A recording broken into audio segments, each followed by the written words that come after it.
आपके चैनल पर मैं बहुत ही ईमानदारी से जो आज बोलूँगा, आम आदमी पार्टी के लोग ये बात नहीं बोल सकते। हवा गंदी कर दी, हमारी यमुना और मैली कर दी और दिल्ली को शराब में डुबो दी। दिल्ली नगर निगम का चुनाव प्रचार जोरों पर है। इस वक्त हमारे साथ हैं पश्चिमी दिल्ली के तेज तर्रार सांसद परवेज साहिब सिंह वर्मा, जो कि अपने तेज तर्रारी के लिए जाने जाते हैं। चाहे वो यमुना मैली का मुद्दा हो, उसको उठाने में आगे हों, या फिर केजरीवाल सरकार के हर कदम पर वो भिड़ने के लिए हमेशा तैयार रहते हैं। तो आजकल उनका जो एक नया ट्वीट है वो बड़ा चर्चा में है। इनका नाम है परवेज वर्मा, लेकिन ये परवेज पर रोक लगाने की बात कर रहे हैं। तो परवेज जी, मैं आपसे पूछना चाहूँगा कि ये जो आपने एक आपका ट्वीट है, जब तक तनख्वाह नहीं तब तक प्रवेश नहीं, दिल्ली के कई मंदिरों और गुरुद्वारों को अरविंद केजरीवाल के तुष्टीकरण के खिलाफ मुहिम छिड़ दी, ये क्या है? आज से 5 साल पहले एक दिल्ली में हमारे मुख्यमंत्री केजरीवाल जी ने एक नई परंपरा को जन्म दिया। उसमें उन्होंने कहा कि मैं वक्फ बोर्ड को माला माल कर दूंगा, उनको जितना पैसा चाहिए है मैं उतना पैसा उनको दूंगा। क्यों देंगे कि वो दिल्ली के सारे मस्जिद के मौलवियों को और वहाँ के मौज़िनों को, जो उसका मौलवी का सहायक होता है, उसको उन्होंने सैलरी देना प्रारंभ किया। अब भाई मैं ये पूछना चाहता हूँ कि क्या दिल्ली का मुख्यमंत्री दिल्ली के जनता के टैक्स के पैसे का ऐसे दुरुपयोग कर सकता है कि वो किसी एक ही धर्म के आदमी को सैलरी देगा? अगर आपने मस्जिद के मौलवी को सैलरी देनी है तो आप फिर मंदिर के पुजारी को क्यों नहीं देंगे? आप फिर चर्च के पादरी को क्यों नहीं देंगे? आप फिर गुरुद्वारे के ग्रंथी को क्यों नहीं देंगे? केवल एक ही धर्म को क्यों देंगे? आपको ये अधिकार किसने दिया? आपको हमेशा आप कहते थे कि हम दिल्ली में मोहल्ला सभा बनाएंगे, मोहल्ला सभा जो हमें बोलेगी वो करेंगे, दिल्ली में सर्वे कराएंगे, दिल्ली में वोटिंग कराएंगे।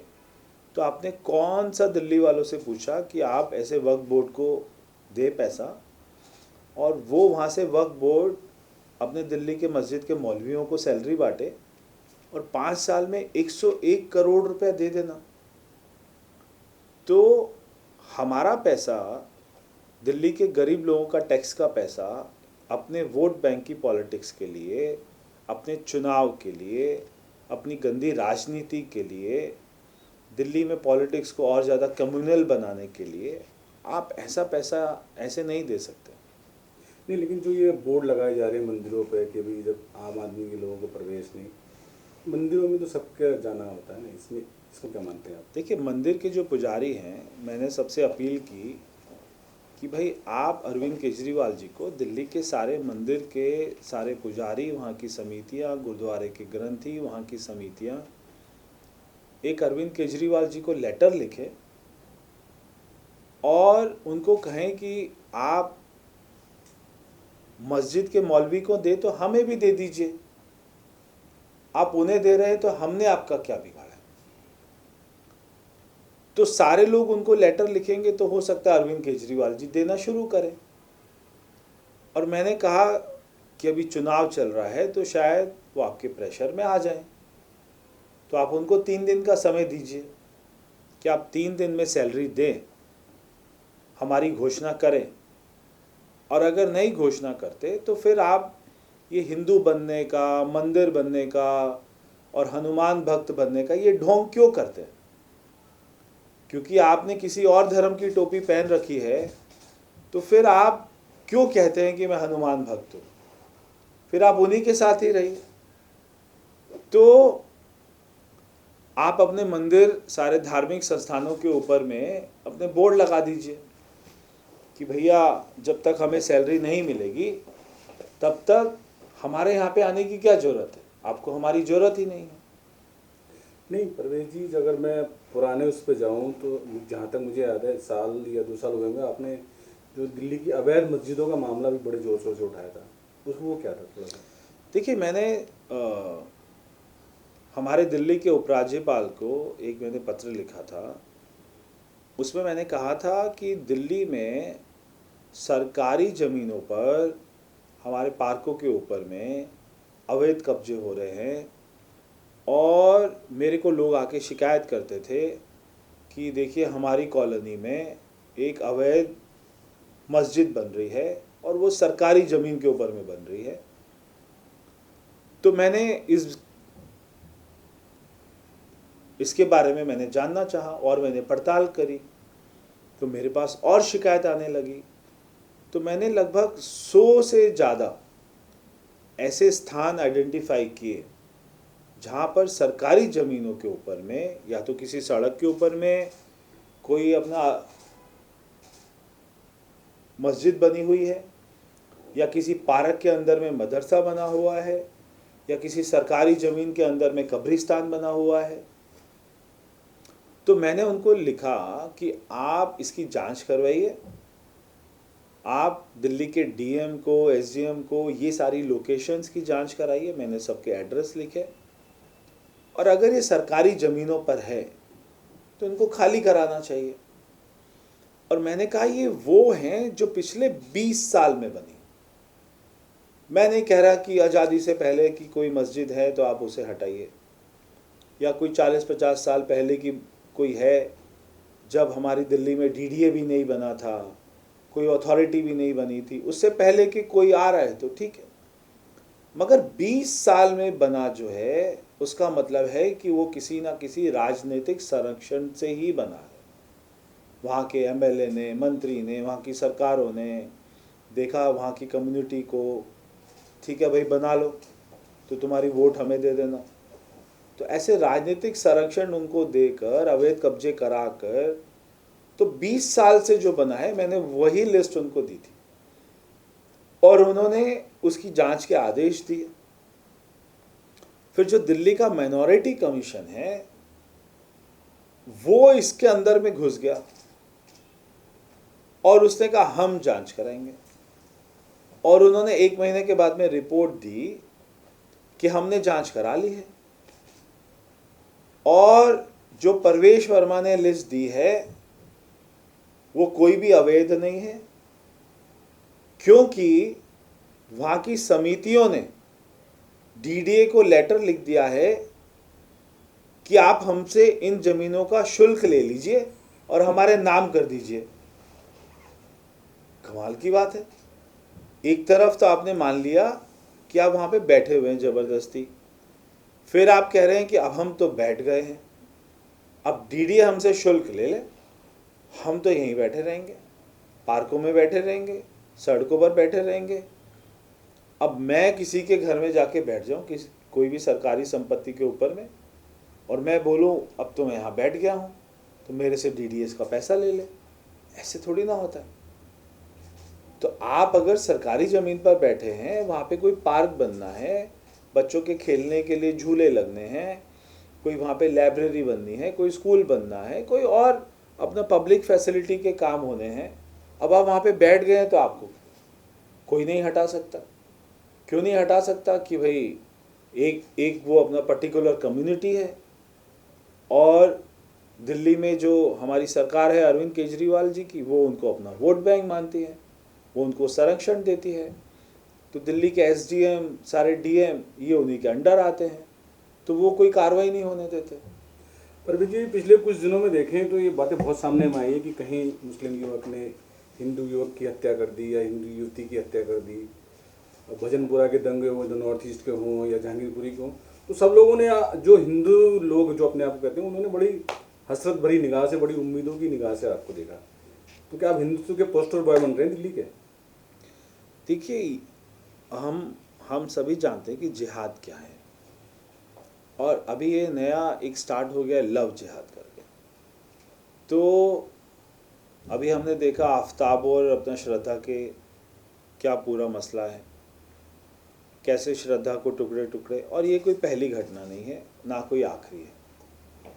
आजकल के युवा बच्चे वो इस बात को समझते नहीं हैं, उनको जितना मर्जी बोले तो वो कहते हैं कि नहीं, जो मेरा दोस्त है वो ऐसा नहीं है।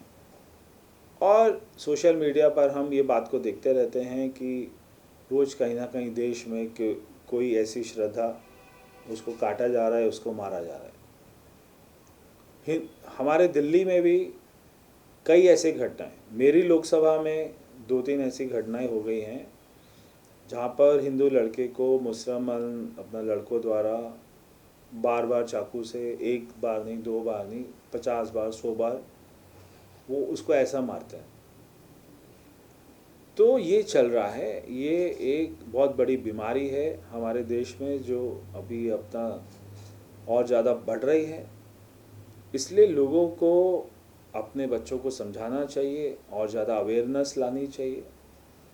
तो हम इसके बारे में आवाज़ उठाते रहते हैं, लोगों को समझाते रहते हैं, तो जो जितनी जल्दी समझ जाएगा उसके लिए उतना अच्छा है। अभी आपने एक बात कही कि वो कहते हैं कि जी मेरा दोस्त ऐसा नहीं है, तो आपको क्या लगता है कि पूरी मुस्लिम कम्युनिटी गड़बड़ है या कुछ लोग गड़बड़ हैं या कुछ कट्टर हैं, क्या क्या है क्या?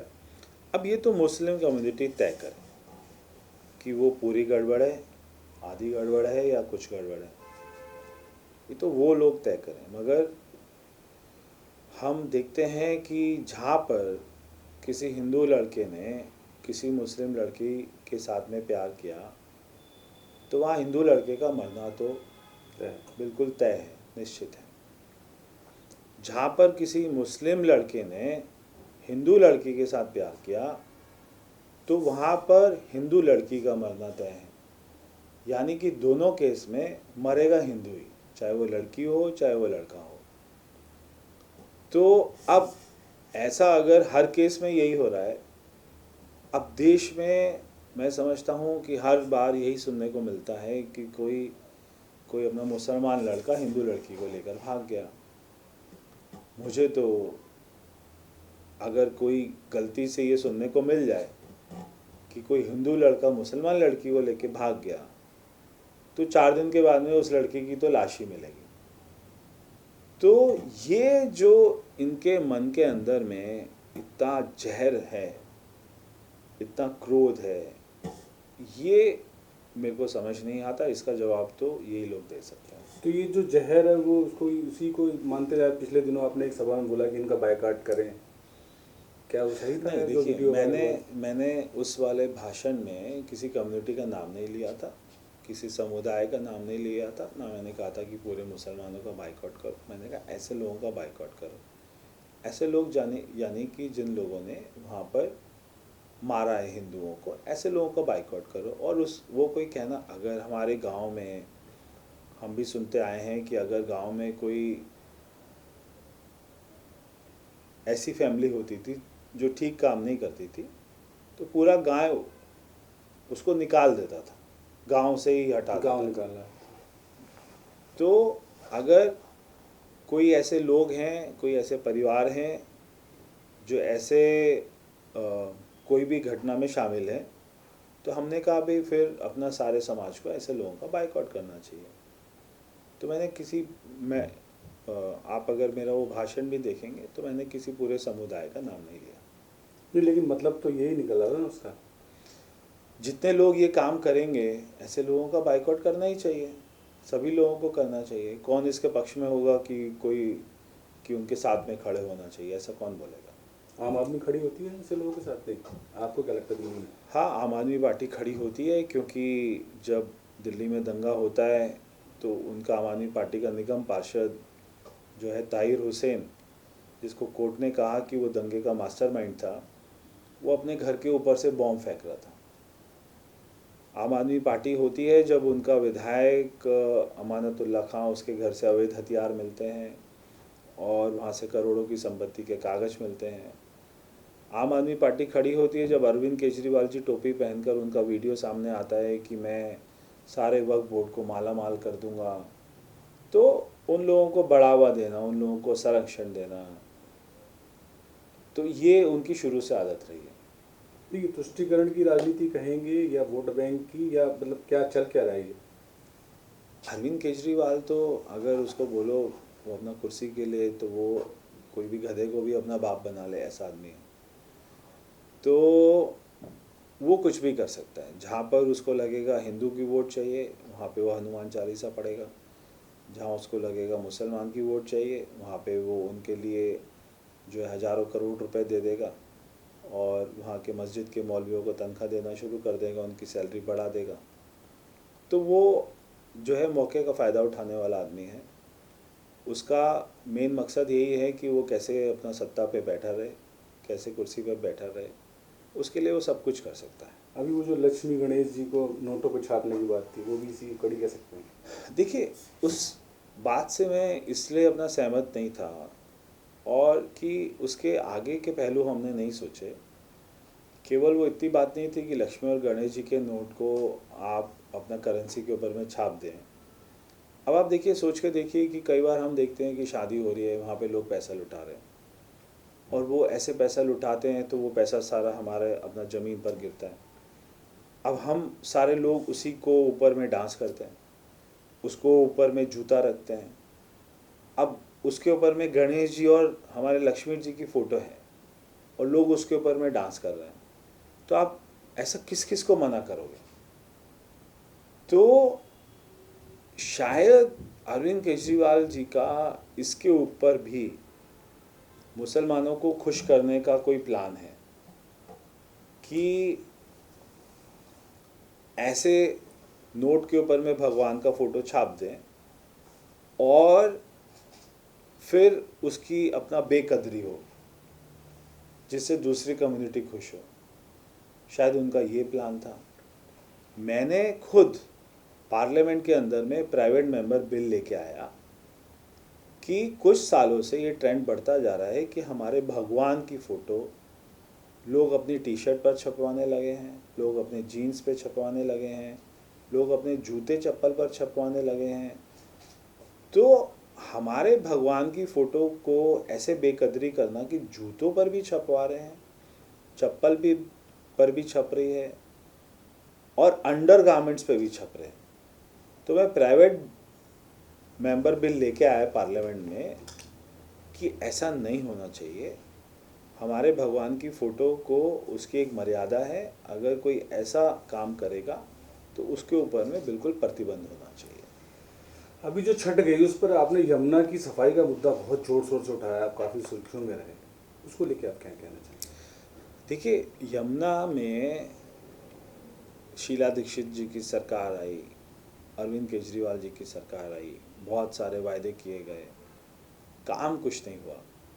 अब आप देखेंगे कि वर्ल्ड में ऐसे कितने शहर हैं, चाहे वो दुबई हो, चाहे वो लंदन हो, चाहे वो पेरिस हो, चाहे कोई सा भी शहर उठा के देख लीजिए, चाहे वो न्यूयॉर्क हो, तो जहाँ पर जिस शहर में अगर कोई नदी होती है, पूरा शहर की डेवलपमेंट उसके आसपास में जो है वहाँ पर करते हैं। तो यहाँ पर दिल्ली में एक कोई यमुना नदी है, दिल्ली वालों को पता ही नहीं, क्योंकि वो उसको नदी के रूप में देखते ही नहीं, वो उनको गंदे नाले के रूप में दिखाई देती है। तो जब भी हम यहाँ से यमुना पार जाते हैं तो दिल्ली दो भागों में बटी हुई है, तो जब उस तरफ कोई जाता है तो उसको बोलते हैं यमुना पार, और वहाँ के जो लोग होते हैं वो हम लोगों को यमुना के इस पार बोलते हैं, हम लोग वहाँ के लोगों को, अब आप रहते हैं यमुना के उस पार, मैं रहता हूँ यमुना के इस पार। तो यमुना नदी एक दिल्ली का ऐसा वो है, हमारी नदी है जो दिल्ली को दो भागों में बांटती है। दिल्ली की 40% पॉपुलेशन उस तरफ है तो 60% पॉपुलेशन इस तरफ है। मगर यमुना नदी आज तक साफ नहीं हुई। ऐसा अरविंद केजरीवाल जी को बोलो कि भैया आप अगर एमसीटी में आएंगे तो कूड़े का पहाड़ कैसे साफ करेंगे, उनके वो कोई जवाब नहीं देते। वो बस इतना बोलेंगे नीयत साफ होनी चाहिए, जिसकी नीयत साफ होगी वो कर देगा, बस इतना वो बोल देते। करेंगे कैसे ये नहीं बताते। ऐसे ही उन्होंने 2015 में बोला मैं यमुना साफ कर दूंगा 5 साल में, 2016 में बोला, 2019 में बोला, 2020 में बोला कि मैं 5 साल में आपको ले जाके डुबकी लगवा दूंगा उधर। तो आज तक भी वो यही बोल रहे हैं। तो यमुना को जब भी दिल्ली में छठ होती है, छठ हमारे पूर्वांचल के लोगों का बहुत सबसे बड़ा त्यौहार है और दिल्ली में पूर्वांचल के लोग लाखों की संख्या में रहते हैं और छठ वहाँ पे मनाते हैं। अगर कोई चलता हुआ पानी है तो वो सबसे अच्छा है, वरना लोग फिर पार्कों में, मैदानों में गड्ढा खोदकर वहाँ पे छठ मनाते हैं पानी भर के, मगर उसकी पवित्रता वहाँ पे होती है अगर आप कोई अपना नदी के ऊपर में मनाए। अब जो यमुना नदी है, सारे लाखों लोग वहाँ पर जाते हैं छठ मनाने के लिए। जब हमने जाकर देखा तो ये यमुना आती है हरियाणा की तरफ से। अगर आप हरियाणा दिल्ली के बॉर्डर पे देखेंगे तो आपको पानी इतना नीला दिखता है कि आपको नीचे का सरफेस भी दिखता है। जैसे ही वो आईएसबीटी से आगे जाता है और दिल्ली के इंडस्ट्रियल एरिया का सारा काला पानी, सारा वेस्ट उसके अंदर में गिरता है, बिना किसी एसटीपी के, बिना किसी ट्रीटमेंट प्लांट के। उस पानी को ट्रीट नहीं किया जाता इंडस्ट्रियल एरिया के पानी को, और वो सारा नाले में, हमारी अपना यमुना नदी में गिरकर उसको गंदा करता है। तो जब उसका हमने देखा कि अभी पीछे हमने एक अपना प्रेस कॉन्फ्रेंस में बताया था कि एक उसका साइंस का एक अपना वर्ड है कि जो वहाँ पर 500 होता है बॉर्डर पर, वो यहाँ पे 6 लाख होता है। तो इतना ज़्यादा पानी खराब हो जाता है। तो जब इतना ज़्यादा पानी खराब हो जाता है और छठ के दिन में लाखों की संख्या में माँ बहनों उसके अंदर में डुबकी लगाएंगी, तो उनके जीवन के साथ में कितना बड़ा खिलवाड़ है ये। तो मैंने वहाँ गया तो वहाँ पे बड़े बड़े झाग निकलते हैं इंडस्ट्रियल एरिया के, क्योंकि सारा केमिकल वाटर है। तो वहाँ पर मैंने देखा कि दिल्ली सरकार के अधिकारी झाग को केवल ख़त्म कर रहे हैं, कि झाग ना दिखाई दे, केवल पानी पानी दिखे। अब कोई मीटर लेके तो आता नहीं कि पानी को चेक करे कि उसमें कितना है, कितना ख़राब पानी है। तो केवल दिल्ली के लोगों को गुमराह करने के लिए। तो मुझे गुस्सा आया। तो मैंने कहा भाई, अगर लाखों माँ बहनें इसके अंदर में डुबकी लगाएंगी तो पहले अधिकारी डुबकी लगा के दिखाएं। अगर उनको कोई प्रॉब्लम नहीं आएगी तब हम मानेंगे पानी साफ है। तो ये वहाँ का मसला था। तो यमुना बहुत ख़राब है, आज भी ख़राब है। अब अरविंद केजरीवाल जी 4 साल पहले जो है जापान गए सरकारी खर्चे पे, कि वहाँ की नदी को देखने कि वहाँ पे भी पहले ऐसी ख़राब नदी थी, उन्होंने कैसे ठीक किया। आपको जापान जाने की ज़रूरत ही नहीं। आप तो अहमदाबाद में साबरमती, जो हमारे प्रधानमंत्री जी जब वहाँ के मुख्यमंत्री थे मोदी जी, उन्होंने जो साबरमती रिवर फ्रंट बनाया, अब आप उसी को देख लीजिए। वो भी इतना ही गंदा था, उसमें भी इंडस्ट्रियल एरिया का पानी जाता था, मगर मोदी जी ने आज कैसे वहाँ पे चमत्कार कर दिया। तो आपको कहीं जाने की ज़रूरत नहीं है, आपको गुजरात जाना चाहिए था। आपको वहाँ के आर्किटेक्ट से, इंजीनियर से, कंपनी से मिलना चाहिए था जिन्होंने उसको ठीक किया। उसको दिल्ली लेके आते, यहाँ पे सर्वे कराते, उनको बजट दे देते। जो आप अपने विज्ञापनों पर पैसा खर्च कर रहे हैं वो पैसा उनको दे देते, तो यहाँ पर यमुना भी एक हमारा रिवर फ्रंट हो जाता। इतना ही काम करना था। अभी आपने कहा कि यमुना खराब है, तो मैं आपसे जानना चाहता हूँ कि दिल्ली की केजरीवाल सरकार में सही क्या क्या है आपकी नज़र में? हाँ, दिल्ली के अरविंद केजरीवाल सरकार में उन्होंने 3 काम किए दिल्ली में। एक तो उन्होंने जो है हवा बहुत ज़्यादा जहरीली कर दी है 8 साल में, कि डॉक्टर कहते हैं कि अगर दिल्ली में हम सांस ले रहे एक दिन में, तो वो 50 सिगरेट का धुएं के बराबर हम वो ऐसी हवा ले रहे हैं। दूसरा काम उन्होंने किया कि उन्होंने यमुना हमारी गंदी कर दी, कि यमुना पहले जैसी थी तो उन्होंने ख़राब हवा कर दी, ख़राब अपना यमुना कर दी। तीसरा काम उन्होंने किया कि उन्होंने शराब के ठेके खोल दिए। तो 3 ही काम उन्होंने किए, हवा गंदी कर दी, हमारी यमुना और मैली कर दी, और दिल्ली को शराब में डुबो दिया। इसके अलावा अगर मैं आपको आपके चैनल के माध्यम से अरविंद केजरीवाल को या पूरी आम आदमी पार्टी को चुनौती देता हूँ कि आप मेरे साथ चलें दिल्ली में। देखिए, मेरे आपके चैनल पर मैं बहुत ही ईमानदारी से जो आज बोलूँगा, आम आदमी पार्टी के लोग ये बात नहीं बोल सकते। विकास क्या होता है? विकास होता है स्कूल बनाना, कॉलेज बनाना, हॉस्पिटल बनाना, फ्लाईओवर बनाना, स्टेडियम बनाना, कोई यूनिवर्सिटी बनाना, यही विकास होता है। तो अगर ये एक भी नया अरविंद केजरीवाल ने 8 साल में एक भी नया स्कूल, कॉलेज, स्टेडियम, हॉस्पिटल, कोई यूनिवर्सिटी, फ्लाईओवर एक भी नया बनाया हो तो मैं मान जाऊंगा कि केजरीवाल ने अच्छा काम किया। इनमें से कोई भी एक भी चीज़, उसने कहा 500 स्कूल, मैं कह रहा हूँ 500 छोड़िए, एक भी नया सिंगल स्कूल का नाम बता दीजिए जो उसने नया बनाया हो। उसने कहा 20 कॉलेज, मैं कह रहा हूँ 20 नहीं, एक बता दीजिए। उसने कहा यूनिवर्सिटी, एक बता दीजिए। फ्लाईओवर, एक बता दीजिए। तो विकास तो यही होता है। अब आपने केजरीवाल को कई बार ये कहते सुना होगा कि बाकी राज्य लॉस में चल रहे हैं और दिल्ली सरकार तो मुनाफे में चल रही है, प्रॉफिट में चल रही है। अब आप जब कोई नया स्कूल, कॉलेज, हॉस्पिटल, फ्लाईओवर बनाएंगे ही नहीं तो आपका पैसा खर्च कहाँ हो रहा है? तो वो पैसा पड़ा ही हुआ है। जो राज्य नया school, college, flyover, hospital, stadium बना रहे हैं उनका पैसा खर्च हो रहा है, तो उनका पैसा खत्म होता है। आप बना ही नहीं रहे तो आप तो अपना प्रॉफिट में रहेंगे, लॉस में कहाँ जाएंगे? फिर वो कहते हैं क्योंकि मैं ईमानदार हूं इसलिए दिल्ली के लोग मेरे को टैक्स ज़्यादा देते हैं। दिल्ली का एक आदमी का नाम बताइए जो अरविंद केजरीवाल की शक्ल देखकर अपने घर से पैसे निकालकर सरकार को टैक्स ज़्यादा जमा करा दे कि नहीं जी, अरविंद केजरीवाल को मैं तो ज़्यादा टैक्स दूंगा। ऐसा कौन व्यक्ति है दिल्ली का? तो टैक्स कैसे बढ़ा दिल्ली का? टैक्स बढ़ा, देश में हमारा जीएसटी आया। अब मैं मान जाता कि अरविंद केजरीवाल ने बढ़ाया, अगर पूरे देश का किसी राज्य का टैक्स नहीं बढ़ा होता और केवल दिल्ली का बढ़ा होता।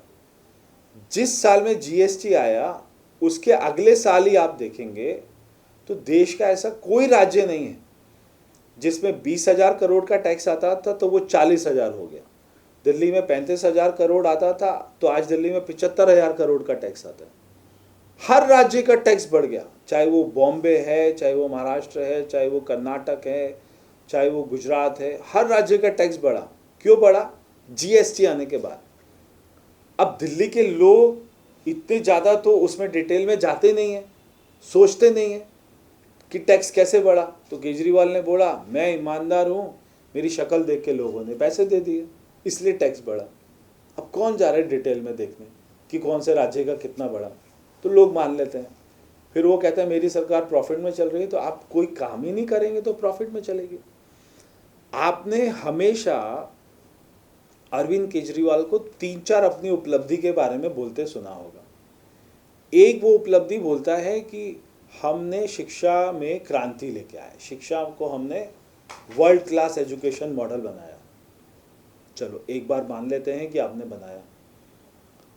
अगर कोई हलवाई बोले कि मैं दुनिया की सबसे अच्छी मिठाई बनाता हूँ और फिर उसी मिठाई को उठाकर वो हलवाई को बोले तू खा, और वो बोले नहीं मैं ये मिठाई नहीं खा सकता, तो कौन मानेगा कि वो दुनिया की सबसे अच्छी मिठाई बनाता है? तो आप बोल रहे हैं मैं शिक्षा में क्रांति लेके आया, मगर आम आदमी पार्टी का कोई मंत्री, कोई विधायक या कोई निगम पार्षद का बच्चा उस दिल्ली सरकार के स्कूल में नहीं पढ़ता है, तो कैसे मानेंगे कि आप वहां पे क्रांति लेके आए? आपने कहा मैं हेल्थ में वर्ल्ड क्लास, मैंने हेल्थ सिस्टम बना दिया। भगवंत मान आया बीमार होके पंजाब से तो वो अपोलो हॉस्पिटल गया। हमारी मिसेस केजरीवाल बीमार हुई तो वो साकेत के मैक्स हॉस्पिटल गई। केजरीवाल बीमार हुआ तो वो मेदांता में गया। हमारे मनीष सिसोदिया साहब हुए बीमार तो वो अपोलो में गए। तो नेता जब इनके बीमार हो रहे हैं तो वो प्राइवेट हॉस्पिटल में जा रहे हैं, मगर हेल्थ सिस्टम इन्होंने वर्ल्ड क्लास बना दिया। तो हलवाई अपनी मिठाई खुद नहीं खा रहा, इसका मतलब उसकी मिठाई अच्छी नहीं है, इसका मतलब उसमें मिलावट है। एक और बात आपने इसको कहते सुना होगा, मैंने सबको बिजली मुफ्त दे दी। अब मेरी ईमानदारी वाली बात सुनो आप, ये 2 बातें बोलता है, मैंने दिल्ली को बिजली मुफ्त दे दी है और मैंने पानी साफ दे दिया है। तो ये वाला एमसीडी का चुनाव इसी बातों पे लड़ लेते हैं। मैं आपके चैनल पर बोलता हूं कि दिल्ली में जिन जिन लोगों को बिजली अपना फ्री में मिल रही है, वो सारे आम आदमी पार्टी को वोट दे दें। जिन लोगों के घर में बिल आ रहे हैं वो बीजेपी को वोट दे दें। इसी बात पे चुनाव करा लेते हैं कि अब यही बात आम आदमी पार्टी वाले भी बोल दें। जब वो कहें कि हम तो बिजली मुफ्त दे रहे हैं, तो ठीक है भाई, आप भी ये बात बोल दो कि जिसको बिजली मुफ्त मिल रही है वो आम आदमी पार्टी को वोट दे दे, जिसको नहीं मिल रही वो बीजेपी को दे दे, हम तो उसमें खुश हैं। वो बोलते हैं हमने पानी साफ दे दिया, इस बात पे भी चुनाव करा लेते हैं। मैं कहता हूं आपके चैनल पे, मैं कोई बीजेपी का प्रदेश अध्यक्ष नहीं हूं, मैं सांसद हूं, 7 सांसद में एक सांसद हूं, मगर मैं पूरे दिल्ली वालों को कह रहा हूं, अपील कर रहा हूं, जिसके घर में पानी साफ आ रहा है वो आम आदमी पार्टी को वोट दे दे, जिसके घर में पानी गंदा आ रहा है, सीवर की बदबू आ रही है, वो बीजेपी को वोट दे दे। अब इससे ज़्यादा ईमानदारी की बात क्या हो सकती है?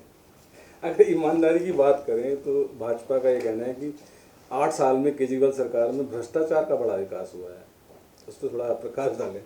देखिए, अरविंद केजरीवाल हमेशा गारंटी कार्ड लेके आता है हर चुनाव में, ये मेरा गारंटी कार्ड है। आप 8 साल से मुख्यमंत्री, अपना रिपोर्ट कार्ड कब लाएंगे?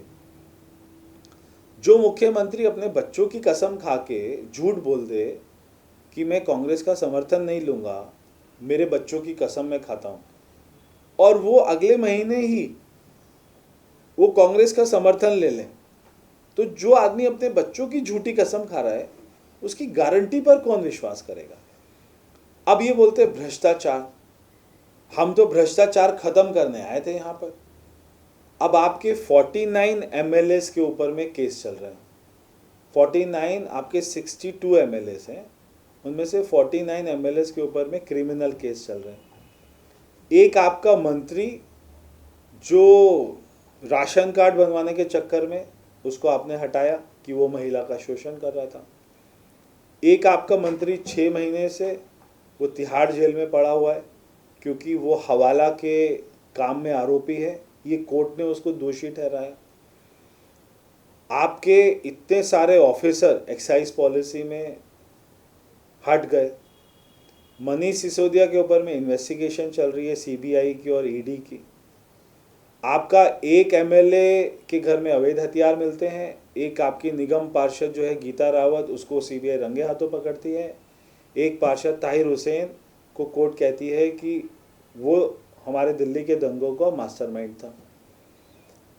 टिकट आप बेचते हैं, राज्यसभा की टिकट का आपका रेट फिक्स है 50 करोड़ रुपया। भ्रष्टाचार में आपकी ईमानदारी बहुत अच्छी है, रेट फिक्स कर रखे हैं। तो राज्यसभा की टिकट चाहिए 50 करोड़, विधानसभा की टिकट चाहिए तो 5 करोड़, और अपना निगम पार्षद की टिकट चाहिए तो एमएलए की टिकट चाहिए तो 5 करोड़, और निगम पार्षद की टिकट चाहिए तो 1 से 2 करोड़। ये हम नहीं कह रहे, उन्हीं के कार्यकर्ता ही बोल रहे हैं। तो भ्रष्टाचार में ये कट्टर ईमानदार है, और किसी का पैसा कोई अपना रिफंड नहीं होगा, सबका पैसा खा जाएंगे, एक एक सीट पे 3-3 करोड़ रुपए ले लेंगे। जब दिल्ली कोविड का लॉकडाउन चल रहा था, कोविड 2 का, मई 2021 के महीने में, उसी जिस दिन दिल्ली में कोविड में सबसे ज़्यादा महीने में लोग मरे, 23,000 लोग मरे मई 2021 में, आप उसी महीने में दिल्ली में शराब पॉलिसी लेके आते हैं।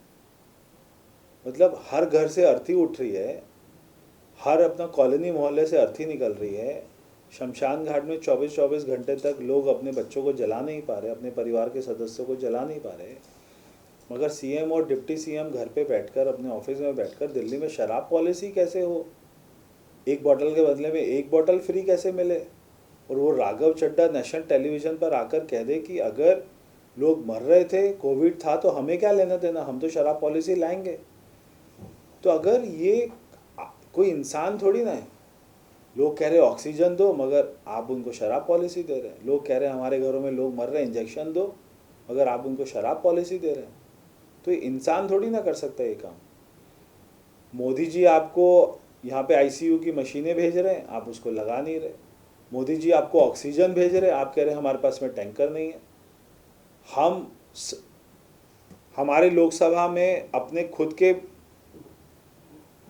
पैसे से वहाँ पे ऑक्सीजन कंसंट्रेटर की मशीनें मंगवा रहे हैं, कोविड सेंटर खोल रहे हैं, आपके डीएम हमें सपोर्ट नहीं कर रहे। तो आपको बनाया किस लिए था? हमारे गांव में बड़े बुजुर्ग कहते थे कि जो आपके दुख में काम आएगा वही सच्चा इंसान है।